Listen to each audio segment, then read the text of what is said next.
Hi, I'm Felicity, a registered nurse, cosmetic injector and clinic owner. Welcome to my channel, The Fit Injector. Today, we are going to talk about 5 things to know before starting your own business as a cosmetic injector.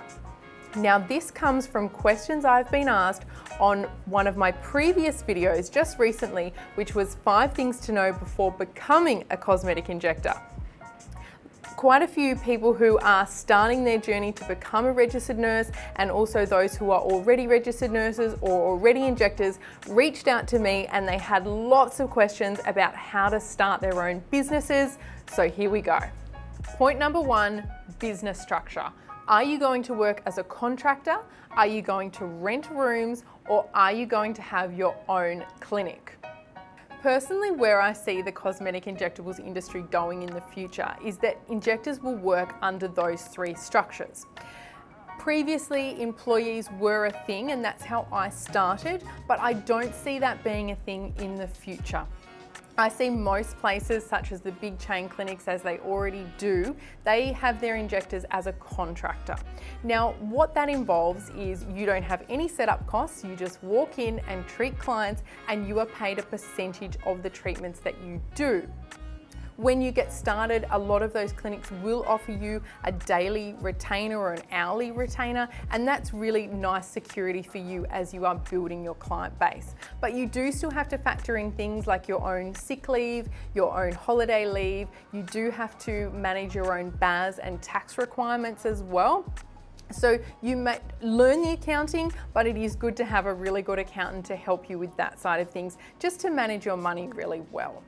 If you decide to rent rooms as completely as your own business, there are a few different options. So you may be paying a daily or a weekly fee to rent those rooms, or you may be paying a percentage of your profits to the owner of the clinic or the salon. Now, this is a really great way to get started, really low risk for you as you build up your client base. But if, say you're paying a daily rent, if you are then building really quickly, which is a great problem to have, as you can understand, it can get quite expensive if you are paying that daily fee once you want to do 5, 6 or 7 days a week. So that is when then you may start to look at, okay, I need my completely owned clinic, I need a commercial lease. Then that comes with a whole host of other things. You do need a lot more money up front for the fit out, for the deposits, for all the other things that you might have to do. Generally, they come as a shell, and you will need to even be putting up walls and floors and lights and all of those sorts of things. So you need to prepare for that. Point 2, costs. So what are going to be your upfront costs based on those 3 things, and which option suits you best? So let's start with the first one, being a contractor. So basically, no upfront costs. Things that you may not know about is, under that structure, you will have to set up your own company, a small fee for doing that, and you will have to have your own insurance. Apart from that, really low costs, because you will be going into that clinic where everything is set up. You won't have to purchase any products or equipment to get started. If you are renting rooms, you've got medium upfront costs. Usually in that scenario, again, the room is all set up and ready to go, but not necessarily always for injectables. So you will need to supply and access and supply your own medical equipment, your own products, those sorts of things to get started. And remember, you may not be able to leave those things there. So you may have to have a travel kit that you bring, or you may have to store it somewhere else within that clinic or that salon. Then if you go for your own clinic, you're most likely going to be entering into a commercial lease. Now that comes with its own set of rules, and I learned during my process that it is very different to a residential lease. So just a few things to touch on that I learned that are quite funny, and I do laugh about now. But that hot water is not included in a commercial lease, and cleaning is also not included in a commercial lease. And I learnt those things the day before I was meant to open and see clients. The other thing to prepare for is your cost of a commercial lease will increase, and it will be in your agreement, will increase every year. Normal in Australia is about 5% increase on your weekly rent per year that you hold that lease. And also up front, it is expected that you do pay for 3 months up front, which is different to a residential lease where it's generally 1 month.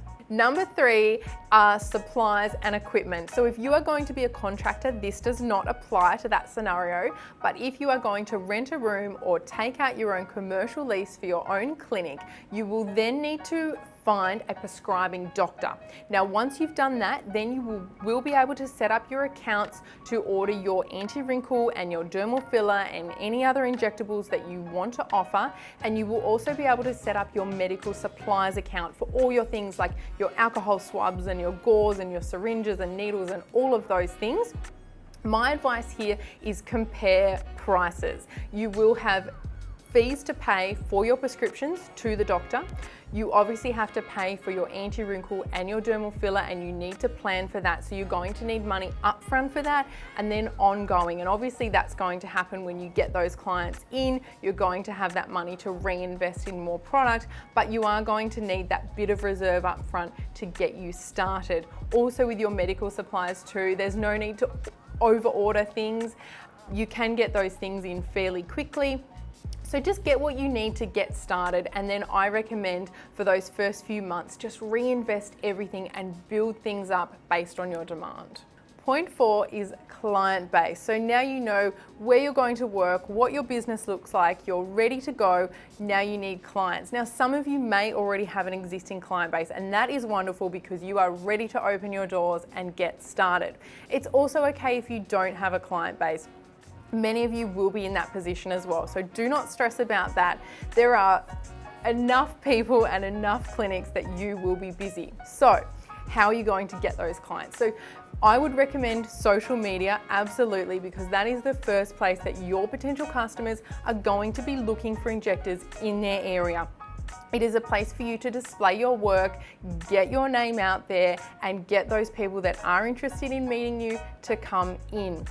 Maybe you want to think about doing like an opening day or an opening night, or offering maybe free consultations when you first open so people can come and meet you and get really comfortable with you. And then you want to think about long term, how are you going to retain those clients so you can continue to build your business? Point 5 is the ongoing management and running of your business. So how are things going to look over time? Now, obviously doing treatments and being with clients and needle in hand, that's all very self-explanatory, but you are going to need to allow a lot of time for all the administration side of things. So for the bookings, the follow-ups, the ordering, the deliveries, the accounting, the social media, the list goes on. Now you will need to allow time to do that, otherwise you're going to feel really overwhelmed, and if those things aren't attended to, the rest of the business isn't going to function as it should. Now, my personal advice is when you are starting out and you are starting small, don't overstretch yourself. Don't stress about, having all these different people that you're paying to do things. Learn to do it a lot yourself, and it also helps you to know every single aspect of your business. But be self-aware when you grow and know when you are ready, and that point comes to actually delegate those jobs. And you'll know when you're ready, and you can start paying people to do those things so you can have more time with your clients, more needle in hand time. Thank you so much for watching this video. I hope you found it helpful. 5 things to know before starting your own business as a cosmetic injector. Now, comments, please drop them below and I will get back to you, and I will try and help you as much as I possibly can. Please give me a thumbs up if you enjoyed it. Subscribe for more videos, and I'll see you next time.